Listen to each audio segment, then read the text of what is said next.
This is the most money I've spent in over a year. Hey guys, I know it's already halfway through June, but we are getting into my May monthly money today. I have earned a lot of money this month, but I've also spent a lot of money with things opening back up. It's time to travel, time to go shopping. We can finally look cute again. And I am on my journey to financial independence, but I'm also trying to balance the actual living, because I think it's really important to be able to spend your money and also be able to pursue early retirement and not deprive ourselves along the way. So before we get into it, be sure to like this video, subscribe to my channel, hit the notification bell so you know when my next video drops, and let's talk money, honey. Just getting right into it. Income. My income paid from my paycheck, my 9-to-5 job, was $6,222.68. Pretty standard paycheck month for me. I don't have any more paychecks than usual, so $6,000. Resale. I was able to sell $227.96 this month in Poshmark earnings, which is great, but that also doesn't really tell the whole story. So even though this is an expense column, I'm just gonna tell you a little more backstory on why I was able to make so much on reselling. I was shopping a lot more on Poshmark because I needed a bridesmaid's dress, and I also wanted a cute little red Reformation dress to be like, wear with my Minnie Mouse ears on my family trip to Disneyland. Unfortunately, both didn't fit, so I had to resell them both, but I was able to make a little tiny bit of a profit of like $16 in total. So even though it says I resold a lot, I also like spent a lot buying some of those items on Poshmark. So that's how I was able to make so much money, but it really is not that much money. It's only like $16 like net. Freelance. Okay, this is where it kind of gets confusing. I made negative $1,670.80. Okay, so for my taxes, since I pay taxes on all the freelance stuff that I made in 2020, I decided to subtract that from my total income on the freelance column. I actually made $2,164.20 on a freelance project. It's my last design freelance project, closing it out from 2020. However, I owed $3,835 in federal and state income taxes. $3,835 minus $2,164, and that is how I got my like negative income in this freelance column. I initially had my taxes under an expense, but my friend Liz Gets Loaded, check out her YouTube, suggested that I do it this way since it's technically income that I never really should have seen. So that's how I thought about it, and I really like that approach. Feel free to leave a comment below and like let me know what you think, if that's how like I should calculate my taxes. I don't really think there's any right or like wrong way, as long as you're like considering it under some like income or expense column. But I don't know, maybe, roast me if I'm wrong. Moving on to cash back, I made $194.50. Interest, I earned $6.18 from my high yield savings accounts. For dividends, I earned $25.44. For Millennial Money Honey, I made $2,261.42. So that's from my Etsy shop, as well as some brand collabs. They are so helpful in supporting everything that I do for Millennial Money Honey. All of these collabs really help me create like all of this for free. I don't get paid to do my YouTube yet. Hopefully I'll be monetized like by the end of this year. Did 2 stories, a post, and then like 2 reels. So those are what I did for one company, and I have more on the pipeline. So I'm really excited to kind of take those to the next level. And I just love creating and being paid to create. I know I sound like a typical corny influencer, but it's really true. And it's really fun to, be creative and like have fun with all of these reels. So yeah, I really love making them. And then finally for my affiliate money, I made $111.79. That's between some of my like referral codes that I was able to cash out on, and as well as like my Amazon affiliate links. So those are very small, but they kind of like all together add up. So moving on to expenses, my house, utilities, and transportation are still at zero. So house, like no rent, no utilities, and transportation, I like consider Uber and Lyft. And so I haven't really been doing that yet, but that's about to change for June, let me tell you. Teaser. Groceries, I spent $4.99 grabbing some like oat milk. Food, spent a lot this month. $460.01. So yeah, everything's open and I am back out dining, whining, and yeah, it's been fun and I love good food. I'm always willing to pay for it, but just kind of interesting to see how much money I've spent there. Ideally, I would like to stay under like the $300 threshold, so that's something definitely to keep in mind for June. Drinks, I spent $0. Work, $99.53. So I add it on like a hard drive and keep all my video files on there, and my hard drive unfortunately kicked the dust. Luckily, I had like a couple of files that I had saved onto my like actual like computer. So I was able to save some of it, but I had to recreate all my video files and lost some work. So have multiple copies of your files, save your files. Yeah, I should know that as a designer, I should know better. Entertainment, I spent $170 this month in May. What was that even on? Oh, okay. So I went to Sedona this month, and while I was there, I booked an Airbnb experience with a Native American spirit guide. She is from the Chippewa clan and led us in like this, spiritual journey among the red rocks at a energy vortex. And it was an awesome experience. Highly recommend if you guys are into that stuff.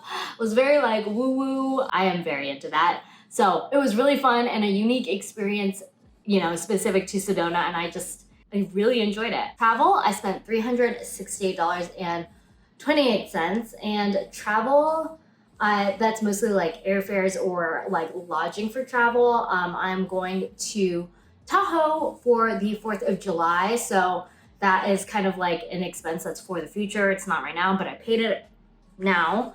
That was for the Airbnb and a boat rental. So I just paid my friend back for that. I am driving, so that will keep all of the rest of the expenses for that trip pretty low. Car, I spent $436.76. I had my registration due, so that was like $200. Cars are very expensive, you guys. Health, $0. Shopping, I spent $431.54. So kind of a lot. It was all secondhand shopping. I got a black dress from the Goodwill boutiques, and mainly my expenses were from Poshmark shopping. So Poshmark is not actually as cheap as one would think. I had to get 2 bridesmaids dresses because I thought I was smaller than I was, and I got an extra small. Turns out I cannot fit an extra small. So I spent $71 on that and had to buy the extra small. For the extra small dress, I spent $60.98, so I got even a better deal. And I'm reselling the extra small to another bridesmaid in the party so she can wear that dress and it'll cancel out that transaction for me. And then I got a pair of the cutest Mickey Mouse Zara shorts for $37 from Zara. I wore them to Disney. See, look how cute they are. They're sold out everywhere. And usually on Poshmark, they go for like $80. And this one was only marked as $25 plus shipping. So I just went ahead and bought it. And you can see that our actual Disney shorts that we made were like replicating this one. We just bought patches on Etsy and like $15 shorts from Target and just put the patches on, and it turned out honestly really cute. Yeah, I just spent a lot of money basically shopping for Disney, shopping for a wedding, and shopping at all the Goodwills. So June, I'm really like no shopping really. I'm gonna try to keep that like under $100 for my personal shopping. But you know what? I needed to ease up, and I've been talking about like easing up on my spending, and trust me, this was the month I did it. Gifts, I spent $40 so far for my sister's birthday. I still have a couple more things to get her, but I have a little more time On that, miscellaneous $487.50, and that is the fee that I paid for a CPA to file my taxes, and that was 110% worth it. Honestly, filing my taxes brings me so much anxiety, and I have tried to like follow some fire tax hacks, and I feel like I've messed them up just because I didn't know about certain codes, because, you know, I'm just reading the internet. And while I think that is so great when you're really trying to minimize your taxes, especially for financial independence, there are a lot of like nuances and like almost like loopholes, I want to say, but like legal loopholes, like totally legal loopholes that people use that can just get really confusing. So I finally decided, you know what, it's worth it for me to invest money. And even though I'm paying this fee, the amount I'm probably going to save in taxes will negate all of that. And I'm sure he helped me save so much money. So that being said, moving on to my savings, 401k, $0, IRA, $0, savings, I didn't really save anything in my HYSA this month. Brokerage, $5,000 I put into SWTSX mostly. And then my SEP IRA. So this is where my CPA helped me like determine how much money I could contribute to a SEP IRA, and that totaled $3,313. Hopefully I'll still actually be able to contribute a little bit to my SEP IRA this year. I am projecting that my freelance between Millennial Money Honey will end up being around $10,000. So based on that, it would be like half of that SEP IRA that I could contribute for the 2021 year, but I'm gonna wait till next year to kind of figure that out with my tax guy. HSA, do not qualify for one, so $0. And then checking, I did not have anything to contribute. In fact, I like pulled more from my checking just between paying taxes and everything. So I withdrew more money than I made on my checking, so $933.83. Finally, the most exciting part of this video, the totals. How much money did I make? How much money did I spend? Income was $7,379.17. If I didn't include my taxes and my income and subtract it from my income would have crossed the 5-figure mark, and I would have had $11,214.17. But because I am subtracting my taxes from my income, it only comes out to $7,379.17. Expenses. Now this is like the most money that I've spent in like a year. I spent $2,498.61.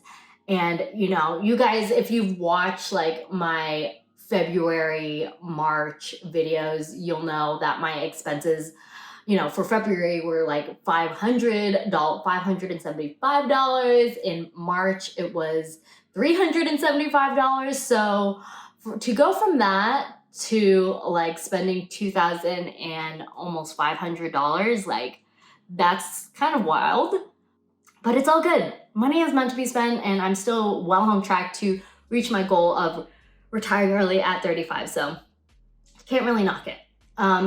Savings, I saved $4,880.56, putting my savings rate at 66.14%. I'm trying to maintain a savings rate for the entire year of 85%. So even this lower month, with it as it is, like I will still be on track right now. I think my current year to date is at 88%. We're still in the clear there. And finally, we have my favorite part of my monthly money, my most expensive item, my least favorite purchase, and my most favorite purchase. Starting with the most expensive item. My most expensive thing that I spent money on was my CPA. Honestly, as I said before, 100% worth it. I know he definitely helped me with my taxes way more than I could have done filing it on my own. And I'm sure I saved a lot on taxes just going through him.